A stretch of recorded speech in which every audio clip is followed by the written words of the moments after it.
Hey guys, I want to share with you today a little knot that I use all the time. It's called an FG knot. I do it a little bit different than everybody else. Here's how I start out. I just got my braid. I take the braid and I go to some place like a belt loop or something. I just double knot this, and then I take my rod and I use the weight of the rod to hold my line tight. And I take my Berkley 15-pound trilene usually, and I'm going to hold it over the top of the braid.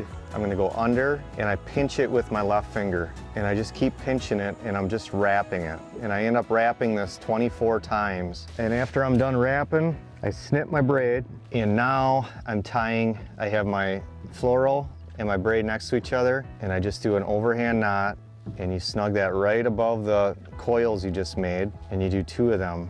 And when you get that tight, you take your braid line and your floral and you just pull tight. And one little secret, if you pull that tight and you watch the thing like bounce or spring, that means you don't have a good coil system tied up. So I would just redo it then, but it should, when you pull on it, that line shouldn't move, it should be solid. And then after that point, you take your scissors and you cut that fluorocarbon flush right at the top of the knot, and then you make 2 more loops, 2 more granny knots here, overhand knots with your braid, and you are done.